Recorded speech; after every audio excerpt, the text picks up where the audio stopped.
Praise the lord. ఆశ్చర్యమైన ఆలోచన శక్తియు అధిక బుద్ధియు అనుగ్రహించువాడైన యేసుక్రీస్తు ప్రభుల వారి పేరట మీకు బుద్ధి, జ్ఞానము, తెలివి కలుగునుగాక. ఈ దినపు యేసయ్య జీవపు మాట. దానియేలు గ్రంథము 4వ అధ్యాయము 1వ వాక్య భాగము. మీకు క్షేమాభివృద్ధి కలుగునుగాక. పూర్ణ హృదయముతో, పూర్ణ మనస్సుతో, పూర్ణ బలముతో, పూర్ణ వివేకముతో యేసయ్యనే ప్రేమించుచు ఆయన ప్రేమకు బద్దులై ఉన్న నా దేవుని చేత ప్రేమించబడిన వారలారా, ఆయనను ప్రేమించుచు ఆయన సన్నిధిలో దీనులై ఆయన ఆజ్ఞలను అనుసరించి నడుచుచు ఆయన యందు భయభక్తులు గలవారై ఆయన యందు సంతోషించుచు ఆనందించుచున్న వారికి ఆయన క్షేమమును దయచేయువాడు. క్షేమము అభివృద్ధి అగునట్లుగా చేయుటకు సర్వశక్తి గల దేవుడే ఉన్నాడు.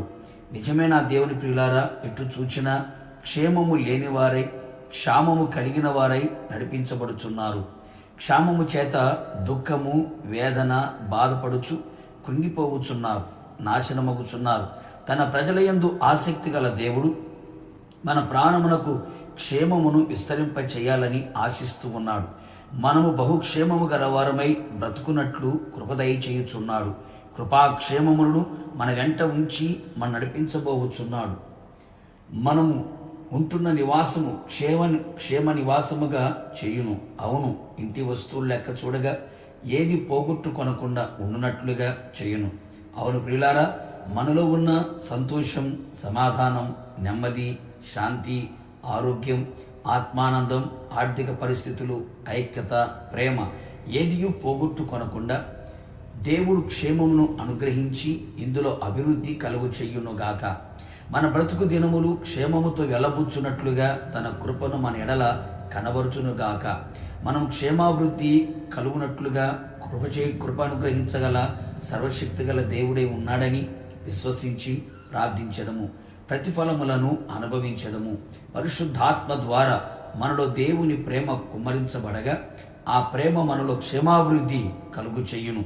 సంఘము క్షేమాభివృద్ధి పొందుచు పరిశుద్ధాత్మయందలి ఆనందమును, సమాధానమును కలిగి దేవుని భయముతో విస్తరించునుగాక. నిశ్చయముగా మీరును మీ కుటుంబ సభ్యులను మీ కలిగిన సమస్తమును క్షేమాభివృద్ధి కలుగునట్లుగా యేసయ్య తన హస్తమును చాపి సాహస కార్యములు చెయ్యునుగాక. మనము కూడా అట్టి క్షేమాభివృద్ధి పొందుటకు తగిన జీవితమును దేవుని సన్నిధిలో జీవించదము. అన్ని విషయములలో క్షేమాభివృద్ధి పొందెదము. ప్రభువు రాకడ కొరకు సిద్ధపడెదము. ప్రార్థన. అత్యంత కృపగలిగిన మా ప్రియ పరలోకపు తండ్రి, నీ పరిశుద్ధమైన పాదములకి స్తుతి స్తోత్రములు చెల్లించుచు ఉన్నాం. మీరెంతైనా నమ్మదగిన దేవుడు. నీ ప్రజలను క్షేమాభివృద్ధి కలుగు చేయుటకు సర్వశక్తి గల దేవుడవై ఉన్నందుకు నీకు స్తుతి చెల్లించుచున్నాం. కృపాక్షేమములని మా వెంట ఉంచి మా ప్రాణమునకు క్షేమమును విస్తరింపచేసి అన్ని విధాలుగా, అన్ని వైపులా, అన్ని కోణాల్లో క్షేమాభివృద్ధి కలుగు చేయుచు మమ్మల్ని నడిపించుచున్నారని విశ్వసిస్తూ ఉన్నాం. నిశ్చయముగా అట్టి కార్యములు చేసి మమ్మల్ని అందరినీ మీరు రాకడకు సిద్ధపరచమని యేసు నామములో అడిగి పొందుకొని ఉన్నాము తండ్రి, ఆమేన్. నిశ్చయముగా మీరును మీ కుటుంబ సభ్యులందరూ క్షేమాభివృద్ధి కలిగి జీవించుదురు గాక. God bless you.